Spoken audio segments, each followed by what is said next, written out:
Hello mga kanchop, good evening po ulit sa ating lahat. Welcome back again to our channel. So break time muna ako, nag-unbox ako at nagpa-pricing.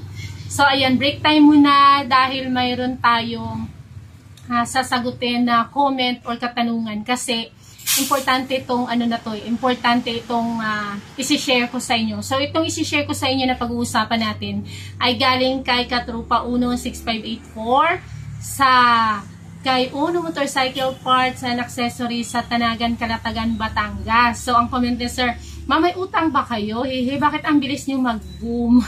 So, ayan, para po sa mga bago pa lang sa channel nito at hindi pa nakapag-subscribe, pakiclick na lang po ang subscribe button at huwag niyo na rin pong kalimutan ang notification bell para ma-notify kayo sa mga susunod pa nating upload na video. So, ayan, way back po, nag-start ako ng pag-vlog 2019 sa mga solid po dito nating mga ka-antrep ay alam po nila yan dahil na-share ko po yun before at ang isi-share ko po sa inyo ngayon ay hindi ko alam kung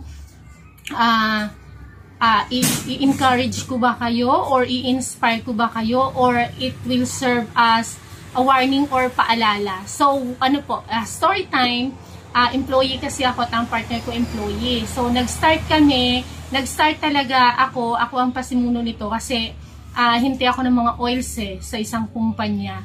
So may mga nakilala ko mga ahente na mga galing Manila na mga ahente ng mga motor parts and accessories. So nagtatrabaho pa lang ako as employee. Suma-sideline na ako, nagbebenta ako, nag-start ako ng mga interior. Hanggang sa basic, mga sprocket, engine, spark plugs, yung mga basic. Sinasabay ko siya as nagtatrabaho pa rin ako. So nung nag-decide na kami pareho, nag-decide na ako na mag-resign at fokusan na yung kasi medyo dumadami na yung aking mga customers at dumadami na yung demand na aking mga produkto. To tell you the truth po talaga, may savings naman ako kasi nag-Manila din ako. So may savings ako na konti.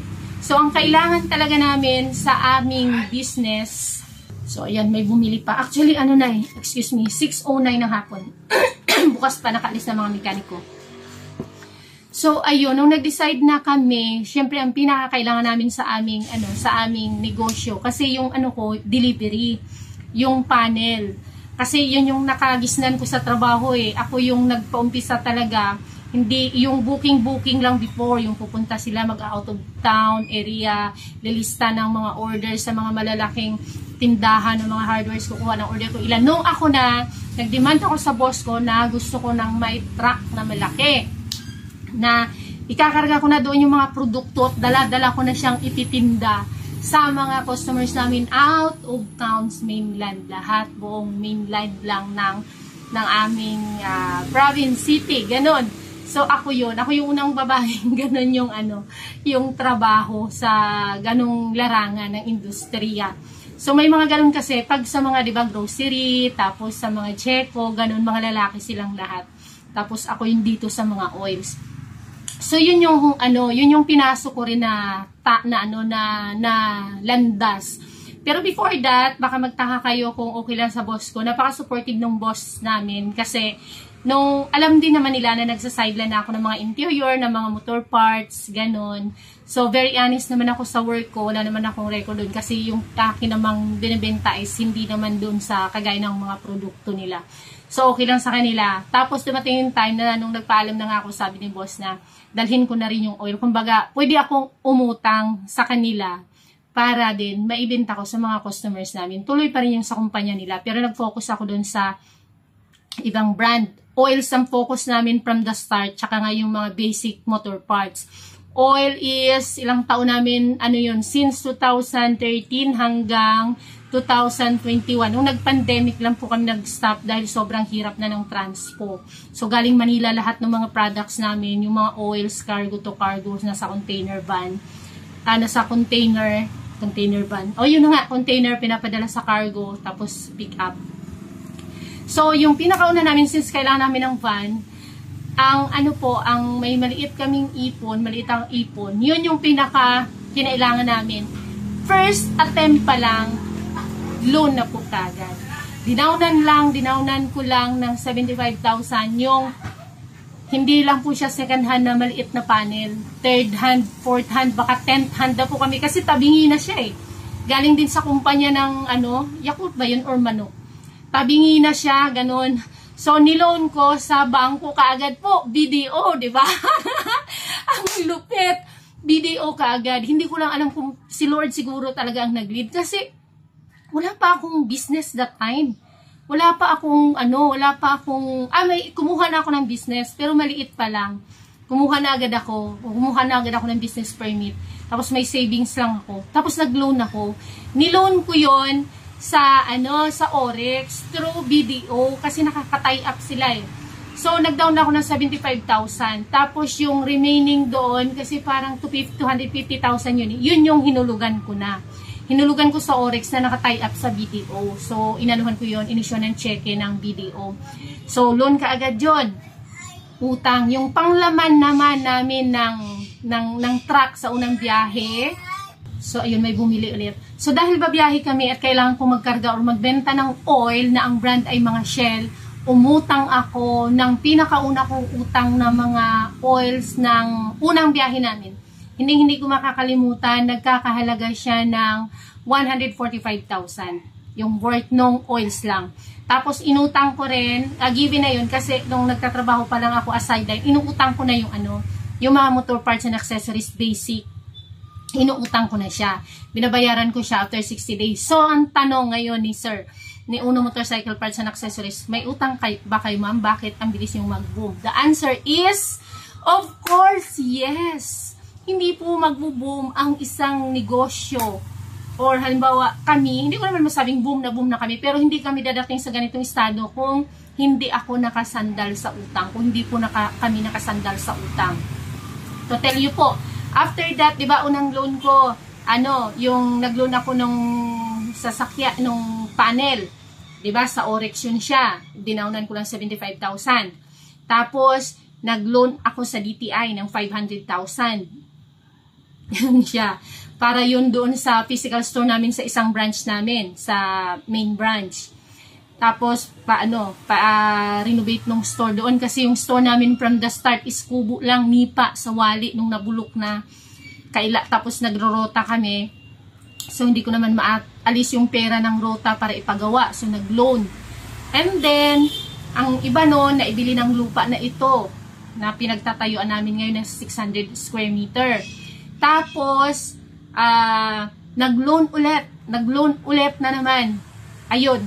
Nung pangalawang loan ko na naman sa BDO, kasi nagamit naman namin yung pera sa lupa naman. Lupa dun sa city na pambayad ko dapat sa utang ng mga produkto na 785,000 nagastos ko sa lupa. Kaya kinailangan ko ng loan pampondo ulit sa negosyo. May bibili.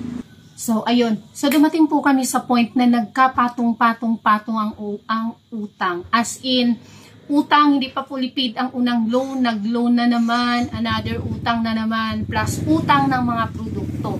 And then, katatapos lang din, sasakyan, utang din. Sobrang patong-patong po ng utang. Hindi ko nga alam kung bakit ganun kalakas ang loob ko.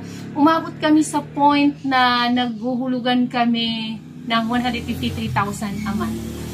Grabing isipin ko, ang daming problema, stressful, pero nakakabayad kami ng 153,000 a month na mga bayaran na hulugan buwan-buwan. So meaning, parang more than that pala yung na-earn namin, 'di ba? Kasi nababayaran hanggang sa pinakahuli yung sasakyan na natapos kasi 5 years yan, 'di ba?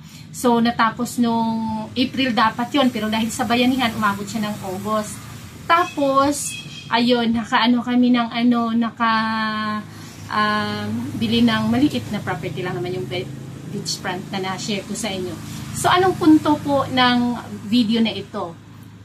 Ang masasabi ko po ay hindi masamang mangutang at makakamove ka talaga pag nakasandal ka sa utang. Sa totoo lang, grabe po yung utang na loob namin sa mga supplier. Doon talaga yung mga taong na hindi nga alam kung saan eksakto yung aming bahay. From the start, since simula nung nag-start kami, 2013 na nangungutang ko sa Manila, even yung mga tsinelas before na na mga binibenta namin, dinadala namin sa delivery sa mga Korean suppliers galing Manila, na hindi nila alam kung saan kami dito sa Palawan, hindi nila alam kung saan mismo yung bahay namin. Ang tanging meron lang kaming contact, cellphone number lang Pinapadala sa cargo yung mga kadami-dami mga tsinelas, sinuutang ko, binabayaran ko after a week, after 2 weeks, pero okay lang sa kanila, di ba? So, nagpapasalamat ako ng sobra. Hanggang ngayon po, ang sandalan namin, ang sandalan talaga ng negosyo kagaya namin na scratch, na walang-wala, ay ang pangutang. So, ayokong i-encourage kayo na mangutang, yes, na mangutang, lalo na sa mga nagsisimula pa lang po. Kasi pag hindi pa ganun ka sure yung inyo pong negosyong papasukin, hindi pa kayo ganun ka sigurado sa kalalabasan niya, mahirap po na utang kaagad ang kapital. Kasi baka paano kung sumablay, paano kung nagka-problema, what if po, nag-start pa lang kami, what if dumating ang pandemic na nandoon kami sa estado ng napakaraming utang? Diba? Mabuti nga po nung dumating si pandemic, yung may nagkautang ako ng na-late ng bayad, dahil nga yung pambayad ko ng produkto na nasa 1.2, na ibayad ko sa lupa ang 785,000. Tapos, nabitin kami, kaya nagtayo kami dito ng store. Utang din po lahat ng laman nito, wala po akong kung may kinakash man ako yung mga kakapiranggot lang. Tapos galing na rin sa kita ng business na to yung pagpapagawa nito, hindi rin biro ang ginastos nito. Tapos yung doon pa sa kabilang namin, nilalamanan din, puro din po utang. May mga kinakash, may mga products talaga na hindi utang, pero maliitan lang yun. Pero pag sa malakihan, nakasandal po kami sa utang. Kaya po palagi ko kayong ina-encourage before na ayusin yung mga permits na maging legal, kasi yun yung sandalan natin para makapag-loan tayo sa mga malalaking kumpanya o sa mga legitimate na mga financial institution para tayo ay makapag-move. Kasi mga kagaya po natin na mga nagsisimula, may hirap na wala tayong mautangan na mga kapatid, uncle, ante, mga magulang na mayayaman. At least ako nga may kakilala na mga magulang sobrang yayaman, di ba? Nagpatayo sila ng hardware nung nag-asawa siya. Wala lang, binigay lang ng parents niya yung milyon-milyon na halaga nung pinangkapital niya, plus pinagawaan pa sila ng building. Hayahay, kami nag-start po yung pinangkapital namin, pinagtrabahuan muna talaga ng husto, tapos nangutang, inutang, lahat from the start, utang na po kaagad ako. Nagsinungaling pa ako doon sa pag-loan, na pinagawa kasi ako ng parang kung ano bang meron ako. So inangkin ko yung nyuga nila ni tatay at sinabi ko na akin yon. Tapos sinabi ko na yung truck na yon, yung maliit na 10 feet na delivery van na yon, ay gagamitin ko na kargahan ng mga kopra para ma-deliver. So nagsinungaling ako. So hindi ko sure kung may encourage kayo sa pangutang, kasi ingat po kayo. Sobrang hirap po kapag mag-start ng utang. So, hindi siya advisable talaga sa mga nag-start pa lang. Lalo na po kung medyo shaky pa at hindi pa ganun kasigurado yung negosyong papasukin nyo. That time po kasi, nung pinasok ko siya, medyo gamay ko na. Kasi yun na yung kinalakihan, yun na yung kinaanuhan ko, kinasanayan. Kumbaga, para na lang akong nag-turnover or nag-transfer ng kumpanya, kumbaga. From this, same yung routine, di-deliver, i-aalok, bibenta, out of town, daladalang truck. So, parang nag-transfer lang ako ng kumpanya, kumbaga. At ganun pa rin. At may mga customers na ako. Kumbaga, stable na yung mga customer ko. So, naging madali para sa akin ang mangutang. Kaya nagpa-close muna ako. Pero doon sa mga baguhan pa lang, bagong sasabak pa lang, pag hindi nyo pa na-figure out talaga yung maging nature ng business nyo, or yung talagang kung stable na business niya, or kumbaga yung kapasidad mong makabaya doon sa utang mo, siguro pag-isipan nyo munang mabuti. Kung utang man, yung maliit lang, yung sa tingin nyo na kayang-kaya ng inyong pagsimula. Kasi sa akin, hindi ko medyo na-figure out, medyo nagka-doble-doble, start pa lang. So, medyo sumakit yung ulo ko talaga. Kaya hindi ko kayo ni-encourage na gayahin yung ginawa ko. Pero kung talagang malakas ang loob nyo at talagang sigurado na kayo doon sa nature ng business na talagang maibebenta mo siya, maipupush mo siya, pwede siguro. Kasi akin, lang din naman yun, parang pasapalaran. wala namang walang nag-utos na ganon. Basta ginawa ko na lang. Ngayon nga pag naalala ko siya, parang sabi ko, grabe pala yung yung pinagdaanan ko. Even yung mga magulang ko nagsasabi na hindi daw ba ako natatakot sa mga utang ko, sa mga hulugan. So hanggang ngayon po, nakasandal po kami sa pangungutang sa mga supplier. So ang kagandahan lang kasi sa ganitong klaseng business is talaga siya, more on pautang tong mga ganitong klaseng negosyo. Kung ikaw ay stable na at kung ikaw ay pagkakatiwalaan ng mga supplier. So bihira din po yun, bihira. Nagkataon lang siguro talaga na talagang biniyaya din ni Lord sa amin yung mga supplier na kami pagkatiwalaan kahit wala naman kami mga collateral na nilalatag. May mga kilala kasi ako na naglalatag talaga ng collateral sa mga supplier, like yung mga titulo ng lupa nila, ganon. Kami wala, talagang lang, salita. Ako pa nga nahihiyahi kasi ino-offeran kami nung offer. So tumatanggi ako. Tapos wala naman akong pang collateral, hindi din nila alam yung eksaktong bahay namin, ganon. So for almost simula 2013 hanggang ngayon, nakasandal kami sa pangungutang sa mga supplier. So lahat ng meron kami is parang bunga yan siya ng pangungutang. Kaya tuloy-tuloy yung tuloy-tuloy din yung halimbawa kasi yung cash on hand, magagamit namin siya kasi parang okay na rin yung stocks namin, yung inventory.